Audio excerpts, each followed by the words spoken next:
Assalamualaikum warahmatullahi wabarakatuh. Halo teman-teman semua, kembali lagi dengan saya Sarifah Dinda.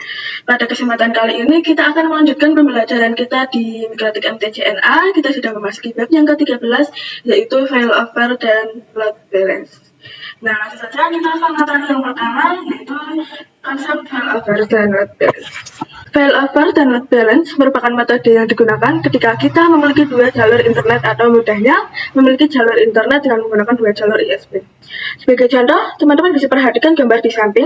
Ini terdapat satu router yang memiliki dua jalur internet, yakni ISP1 dan ISP2. Untuk konsep failover sendiri, jika terdapat dua jalur internet, maka satunya itu aktif dan satunya itu sebagai backup. Misalkan ISP1 mengalami down atau bermasalah, nantinya ISP2 akan menjadi backup untuk penggantinya. Sedangkan untuk konsep load balance, ini keduanya itu akan sama-sama aktif. Yang kedua, setting topologi. Sebelum itu, pada bagian topologi dapat teman-teman perhatikan di sini terdapat dua router yang bertindak sebagai ISP dan satu router yang bertindak sebagai customer. Untuk di kedua router ISP, saya sudah setting IP secara statik dan sudah terakses oleh internet. Maka langkah selanjutnya kita dapat memberikan IP address di kedua router ISP terlebih dahulu yang nantinya akan dijadikan gateway untuk router customer. Kita buka ISP1, pada menu IP address berikan IP yang digunakan. Misalkan di sini saya gunakan 192.168.1.1/24, kemudian interface 2. Kemudian lakukan hal yang sama pada ISP2. Dan untuk IP-nya kita gunakan 172.16.1/24. Selanjutnya kita lakukan static addressing di router customer.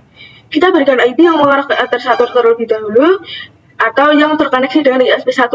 Misalkan di sini saya gunakan 192.168.1.2/24, kemudian tambahkan lagi yang mengarah ke Ether 2 yakni 172.116.1.2/24. Berikutnya kita setting agar router customer ini dapat mengakses internet, yakni menambahkan default route, baik yang mengarah ke interface 1 maupun 2. Untuk prosesnya saya akan percepat ya, soalnya ini cukup mudah. Nah, perhatikan pada bagian route flags di sini untuk yang mengarah ke router ISP1 informasinya AS, sedangkan ISP2 ini hanya S, yang mana itu tidak aktif. Nah, inilah yang dinamakan dengan konsep failover. Sempat saya jelaskan sebelumnya, dan kita juga bisa setting IP DNS-nya pada kolom service.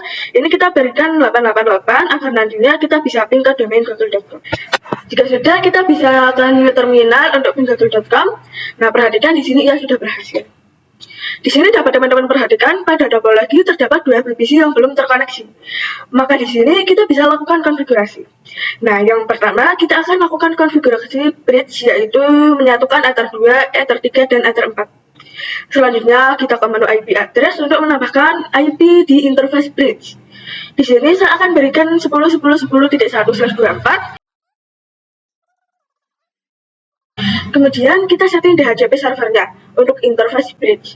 Nah, yang terakhir kita konfigurasi NAT. Hal ini karena kita memiliki dua ISP, maka kita konfigurasi NAT-nya dua kali. Nah, jika sudah terkonfigurasi semua seperti ini, maka kita bisa request IP DHCP pada kedua VPC. Selanjutnya, kita bisa ping google.com baik di VPC 1 maupun 2. Perhatikan di sini kedua VPC sudah terakses internet. Jadi cara kerja failover itu kan hanya menggunakan satu ISP saja, dan yang satunya itu sebagai backup. Maka cara memainkan failover supaya lebih leluasa, kita bisa menggunakan yang namanya parameter distance.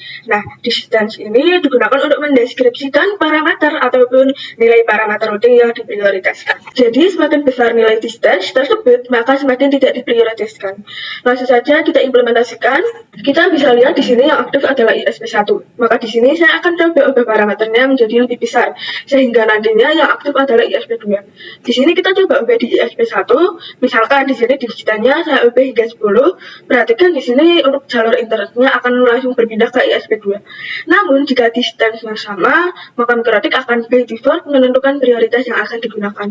Selanjutnya kita akan mengenai fitur check gateway. Untuk saat ini itu jalur internet yang digunakan kan adalah ISP2 dan ISP1 sebagai backup. Jadi fitur ini membantu memastikan bahwa gateway yang dipilih berfungsi dengan baik dan dapat diakses jika gateway utama tidak dapat dijangkau karena ada masalah mungkin. Nah, maka router dapat secara otomatis beralih ke gateway cadangan untuk menjaga konektivitas. Kesimpulannya, Mikrotik customer akan senantiasa mengecek IP gateway-nya dalam status up atau down. Langsung saja kita coba tanamkan check gateway pada jalur ISP2. Di sini kita lihat pada kolom check gateway, maka akan ada dua pilihan, yakni ping dan ARP. Di sini kita akan gunakan ping, maka nanti router customer akan selalu ping ke gateway setiap 10 detik. Selanjutnya kita bisa disable IP di ISP2 yang mengarah ke customer. Lalu kita bisa cek pada router customer lagi untuk melihat apakah ia sudah beralih secara otomatis. Nah, di sini ia sudah beralih secara otomatis ya. Di sini kita tunggu beberapa detik. Nah, dapat teman-teman perhatikan di sini ia sudah berpindah ke ISP1. Lalu bagaimana jika kita tidak menggunakan shell gateway? Maka nantinya router akan menggunakan ISP2 atau ISP utama walaupun IP-nya sudah kita disable. 4. Konfigurasi load balance ECMP.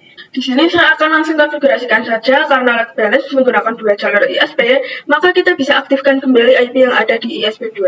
Selanjutnya pada router customer kita hapus default route baik yang mengarah ke ISP1 maupun ISP2. Kemudian kita tambahkan lagi pada bagian gateway, kita isikan dua ISP yaitu dengan mengklik tanda panah yang di bawah di sini. Oke, di sini kita isikan IP-nya, kemudian klik apply dan oke. Nah, di sini ia akan muncul informasi AS yang berarti akses internet melalui kedua ISP. Nah, lalu kita uji coba load balance ECMP dengan ping 888. Kemudian thread 888. Nah, bisa kita lihat bahwa VPC ini jalur ke internetnya pertama ke interface bridge, kemudian yang kedua ke ISP2, setelah itu baru terhubung ke internet. Kita lanjut ke VPC 2, kita lakukan hal yang sama. Nah, di sini ia memilih jalur ISP1. Jadi perlu diketahui bahwa yang menentukan jalur internetnya adalah Mikrotik. Jadi kita tidak tahu atau istilahnya run rapid load balance. Jadi ketentuannya 50-50. 5. Kasus berbeda bandwidth pada ISP. Langsung saja di sini kita akan uji coba yaitu pada setiap ISP bandwidthnya berbeda-beda. Misalkan ISP1 ini bandwidthnya 2 Mbps dan ISP2 bandwidthnya 8 Mbps. Maka nantinya perbedaannya bukan lagi 50-50, namun 1:4. Langsung saja kita ke router customer, pilih menu IP routes. Kita double klik pada konfigurasi sebelumnya. Nah, karena perbedaannya 1:4, maka di sini pada gateway ini kita sediakan 5 kolom. Kemudian yang paling atas kita isi dengan ISP1 dan yang lainnya ISP2. Selanjutnya kita lakukan trace route dari Mikrotik. Kita ke menu tools lalu pilih trace route. Kemudian di sini pada kolom trace route ini kita isikan IP Facebook. Untuk melihat IP-nya ini teman-teman bisa ke command prompt. Kemudian ketikkan nslookup.facebook.com. Nah, di sini IP-nya kita salin, kemudian tempel di trace route. Kemudian protokolnya ECMP, lalu kita start. Nah, di sini ID-nya ini menggunakan ISP2. 6. Konfigurasi load balance route rules. Kita akan melakukan konfigurasi load balance dengan metode route rules. Jadi route rules ini akan bekerja dengan sistem SRC address. Kita bisa mendefinisikan untuk VPC1 kita harus internetan menggunakan ISP1 dan VPC2 ini menggunakan ISP2. Nah, karena menggunakan sistem SRC address, maka VPC-nya ini harus menggunakan IP static agar tidak berantakan. Nah, di sini saya sudah setting kedua VPC-nya secara static dengan IP 10.10.10.11 untuk VPC1 dan 10.10.10.12 untuk VPC2. Dan keduanya sudah memiliki IP DNS. Oke, langsung saja kita ke router customer, pilih menu IP routes. Dan untuk konfigurasi sebelumnya ini sudah saya disable, lalu ke bagian rules dan klik add. Pada kolom SRC address ini kita isikan VPC1 terlebih dahulu, lalu pada tabel ini kita ketikkan VPC1, lalu apply dan tambahkan juga untuk VPC2-nya. Nah, fungsi dari tabel ini adalah jika terdapat paket yang berasal dari IP 10.12 yang ingin mengakses internet, maka Mikrotik akan merujuk pada tabel routing yang ada di VPC2 untuk menentukan jalur yang tepat. Selanjutnya, kita bisa kembali ke menu route, kemudian perhatikan pada pojok kanan, ini terdapat pilihan main, VPC1, dan VPC2. Ini adalah kelompok routing tabelnya. Di sini kita pilih all saja, kemudian klik add. Nah, kemudian di bagian next address ini kita biarkan saja, lalu untuk gateway ini kita isikan IP yang mengarah ke ISP1 terlebih dahulu. Dan pada bagian routing map, ini pilih VPC1 lalu apply. Kemudian tambahkan juga untuk yang VPC2. Nah, jika sudah, maka kita sudah ada dua jalur internet yang aktif semua ya. Selanjutnya, kita lakukan trace route dari kedua VPC. Di sini pada VPC1 kita ping 88. Jika sudah berhasil, kita trace. Nah, di sini ia menggunakan ISP1 untuk mengakses internet. kita bisa lakukan di VPC 2. Nah, sedangkan di VPC 2 ini ia menggunakan ISP2 untuk mengakses internet. Yang terakhir, konfigurasi load balance firewall mangle. Jadi, firewall mangle ini bisa mendefinisikan paket berdasarkan protokolnya. Nah, untuk konfigurasi sebelumnya sudah saya disable baik pada menu tab root ataupun role. Nah, kita bisa ke menu IP firewall lalu mangle seperti sebelumnya. Kita akan membuat VPC 1 ini menggunakan ISP1 dan VPC 2 menggunakan ISP2. Di sini kita klik add, pada bagian join ini pilih pre-routing. Untuk SRC address kita isikan IP VPC1. Pada bagian action ini pilih mark routing. Nah, kemudian pada menu routing mark ini sama terkait dengan routing table yang ada di rule routing. Maka di sini kita bisa ketikkan mangle strip ISP1. Kemudian kita tambah satu lagi untuk yang mengarah ke ISP2. Nah, jika sudah selesai, kita tambahkan routing tabelnya. Di sini kita klik add, pada DST address-nya ini kita biarkan saja, lalu pada gateway isikan IP ISP1, kemudian pada routing mark ini pilih mangle ISP1. Jika sudah, kita klik apply dan kita tambahkan lagi untuk yang mengarah ke ISP2.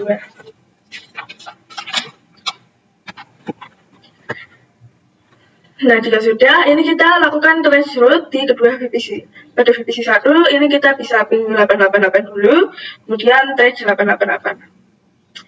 Nah, di sini ia melewati ISP1 ya, sudah sesuai dengan apa yang kita konfigurasikan.